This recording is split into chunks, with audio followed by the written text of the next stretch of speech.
Agency का जो research है वो हम आपको बता रहे हैं। डीवी रिसर्च क्या कहता है, 137 से 152 सीटें एनडीए के खाते में, 83 से 98 महागठबंधन। और अगर हम जन स्वराज की बात करें तो खाता खुलता हुआ नजर नहीं आ रहा है।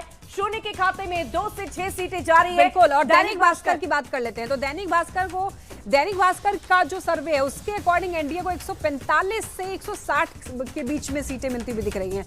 वहीं महागठबंधन को 73 से 91 सीटें देता हुआ ये दिखाई दे रहा है। जन स्वराज का यहां पर भी खाता खुला हुआ नहीं दिख रहा है और अदर्स को भी नहीं दिया, यानी कि मुख्य तौर पर दैनिक भास्कर के अकॉर्डिंग महागठबंधन और एनडीए के बीच में सीधा सीधा मुकाबला है। चाणक्य का भी है सुबी वाकई, और चाणक्य के जो आंकड़े हैं वो हम अपने दर्शकों को बता दें। 130 से 138, 100 से 107, यहां पर महागठबंधन को सबसे ज्यादा बढ़त देती हुई नजर आ रही है। दो जो ऊपर के आपने आंकड़े देखे, दो पोलिंग एजेंसी भास्कर और डीवी रिसर्च, उसमें भले ही महागठबंधन को कम सीटें दी गई, लेकिन चाणक्य ये कह रहे हैं कि 100 से लेकर 107 सीटें चाणक्य एजेंसी कह रही है। और ये भी जन स्वराज का खाता नहीं खुलता नजर आ रहा है। और यहां पर 3 से 5 अदर्स के खाते में जाती हुई सीटें नजर आ रही है। और देखिए लगातार हम आपको बता रहे हैं अलग अलग एजेंसी के जो आंकड़े हैं। और देखिए पीपल्स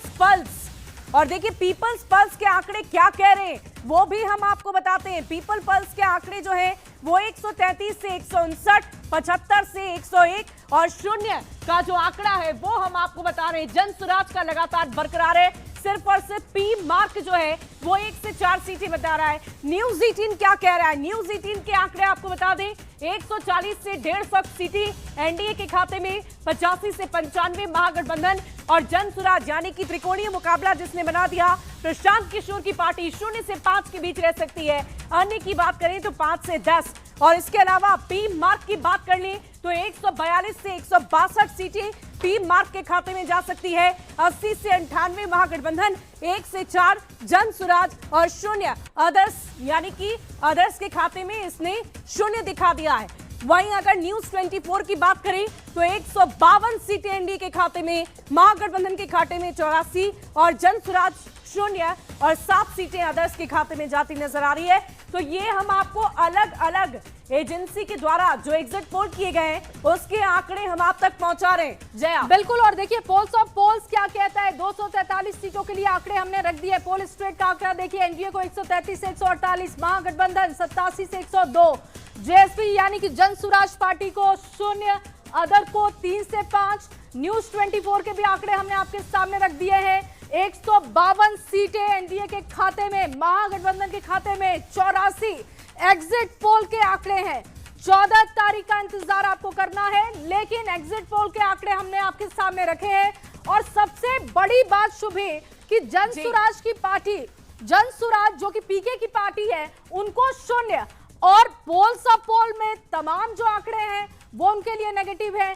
इसके अलावा देखिए टीआईएफ रिसर्च की तरफ से जो आंकड़े आए हैं 100। वाकई, और देखिए ये आंकड़े लगातार अपने दर्शकों तक पहुंचा रहे हैं, लेकिन एक बड़ा पैनलिस्ट भी हमारे साथ लगातार बना हुआ है, उनसे भी रिएक्शन लेंगे। ये अलग अलग एजेंसी अलग अलग आंकड़े दिखा रही है, लेकिन न्यूज 18 का जो आंकड़ा है उसमें एनडीए को बढ़त मिलती हुई नजर आ रही है। कहीं कहीं महागठबंधन के खाते को भी खुलता हुआ देखा गया है। हमारे साथ राष्ट्रीय जनता दल से उत्पल जी जुड़े हुए। उत्पल जी, क्या आपको तस्वीर नजर आ रही है? क्या आपके जो मुद्दे तेजस्वी यादव की तरफ से गिनवाए गए मंच पर सबसे ज्यादा रैलियां उन्होंने की, 189 जनसभाएं उन्होंने की है, उसका असर क्या नहीं हो पाया?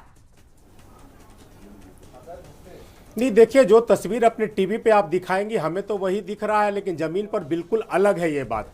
एग्जिट पोल देखिएगा पिछले कुछ वर्षों से हमेशा बिफर जाता है एग्जिट पोल जब आता है तो। और मैं आपको बता देना चाहता हूं कि महज 65 घंटा के लिए ये 65 घंटा तक चलेगा। 65 घंटा के बाद बिहार में तस्वीर बिल्कुल बदली हुई नजर आएगी। एक नई सरकार आने वाली है बिहार में, और जो सरकार आने वाली है वो बिहार की जनता का मूड ऐसा है। बिहार की जनता जो है ना, ये थकी हारी सरकार से पूरी तरह म्याज बना चुकी थी कि हमें ये सरकार नहीं चाहिए। दूसरी तरफ जो बिहार के नौजवान थे, जो महिला सुरक्षा है, और मैं बार बार कहता हूं पलायन, रोजगार, ये तमाम मुद्दा जो हमारे गठबंधन की तरफ से उठाया गया, विशेष तौर पर तेजस्वी जी की तरफ से उठाया गया। और देखेंगे आपकी केंद्रीय नेता, प्रधानमंत्री और तमाम लोग आए, वो कहीं कोई मुद्दा की बात नहीं कर पा रहे थे। इस स्थिति में बिहार के लोगों ने जो मूड बनाया है वो आपको 65 घंटा बाद पूरी तरह स्पष्ट हो जाएगा। तो बार बार यही कह रहे हैं कि विकास पर वोट हुआ है, हमने विकास किया है, हमने तब्दीली लाई है, बिहार में विकास नजर आ रहा है, ऐसा कह रहे हैं जया। लेकिन आप देखेंगे जो ये अभिरंजन जी से बात कर लेते हैं, पत्रकारों का अनुभव क्या कहता है वो भी जानते हैं।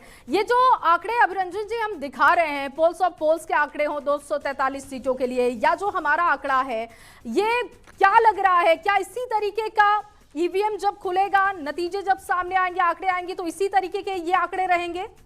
अब देखिए, जब सारे आंकड़े एक ही दिशा में जा रहे हो तब हम लोगों को भी मानना पड़ता है कि उसके सही होने की गुंजाइश बढ़ जाती है। अगर कॉन्ट्राडिक्टरी दिखता तो हम लोग कहते कि हाँ भाई कुछ कॉन्ट्राडिक्टरी है, कुछ कन्फ्लिक्ट है, हो सकता है परिणाम कुछ अलग होगा। लेकिन जब सारे के सारे एक ही डायरेक्शन में जा रहे हैं तो प्रोबेबिलिटी तो बढ़ जाती है। लेकिन जैसा कि आप भी बता रही हैं और हम भी समझते हैं, हम भी कहना चाहते हैं कि असली रिजल्ट तो 14 को ही पता चलेगा। मैं 2-3 चीजें देखिए बताना चाहता हूँ।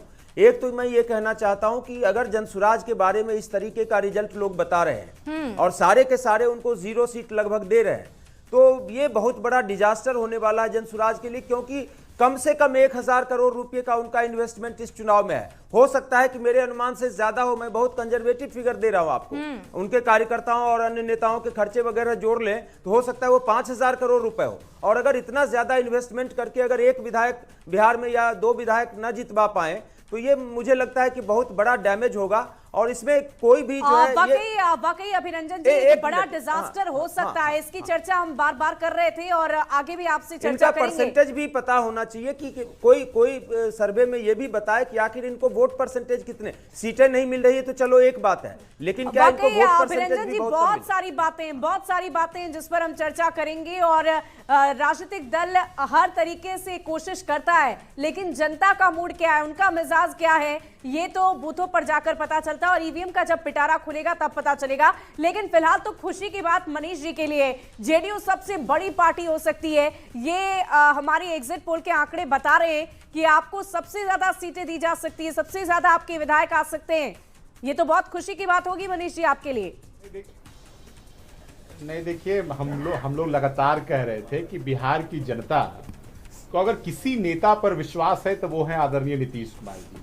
और हमारे नेता पूरा चुनावी जनसभा का उनका भाषण निकाल कर देख लीजिए। जिस प्रकार से हमारे बड़े भाई उत्पल जी कह रहे थे कि ये लोग मुद्दा पे बात नहीं करते हैं, इन्हें विकास नहीं दिखता, ये चश्मा पहने हैं लेकिन फिर भी इनको स्पष्ट नहीं दिखाई दे रहा है। तो हम तो उत्पल भैया को कहेंगे कि एक बार अपना चश्मा का जांच करा लीजिए। लेकिन मनीष जी बस मैं आपसे छोटा सा रिएक्शन ये लेना चाहूंगी कि कुछ 2 ऐसी बड़ी बात बता दीजिए कि 2 ऐसे बड़े मुद्दे जो नीतीश कुमार ने मंच से जाकर कहा और उसी के आधार पर आपको वोट मिले होंगे। नहीं देखिए, इस चुनाव में सबसे ज्यादा महिलाओं ने बढ़ चढ़ कर भाग लिया है, यानी कि महिला पहला फैक्टर है। और दूसरा फैक्टर बिल्कुल बिहार के युवा छात्र, जिस प्रकार से बिहार में शिक्षा व्यवस्था 2005 तक ध्वस्त हो गया था, नीतीश कुमार जी ने बिहार में हर पंचायत में स्कूल खोला, लड़कियों को स्कूल जाने के लिए साइकिल दिया, भोजन दिया, वस्त्र दिया, स्कॉलरशिप दिया और स्टूडेंट क्रेडिट कार्ड दिया। ठीक है, किसी कोने में मैं लौटती हूँ आपके पास मनीष जी, लौटती हूँ आपके लिए।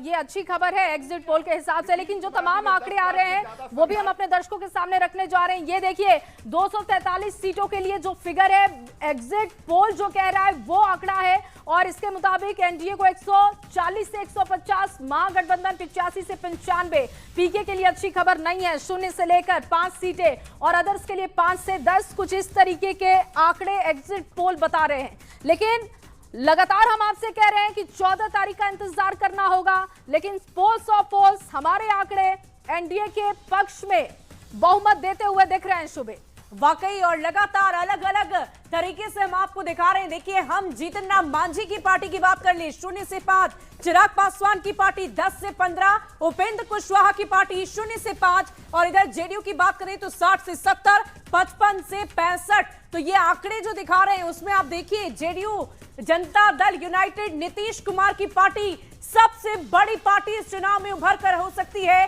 ऐसे हमारे आंकड़े बता रहे हैं। जया, बिल्कुल, और महिलाओं वाला फैक्टर जिसका जिक्र मनीष जी कर रहे थे, जिसका जिक्र वो भी कर रहे थे, युवाओं वाले फैक्टर की बात कर रहे थे, वो लग रहा है कि काम करता हुआ दिख रहा है। घटक दलों का क्या है आंकड़ा, वो हम रख रहे हैं। देखिए, बीजेपी 55 से 65 है, जेडीयू 60 से 70, हमको 0 से 5 सीटें मिल सकती है, सीपीएम को अब देखिए, अब ये महागठबंधन के आंकड़े हमने रख दिए हैं। महागठबंधन के घटक दलों के आंकड़े क्या कहते हैं? आरजेडी को 50 से 60, कांग्रेस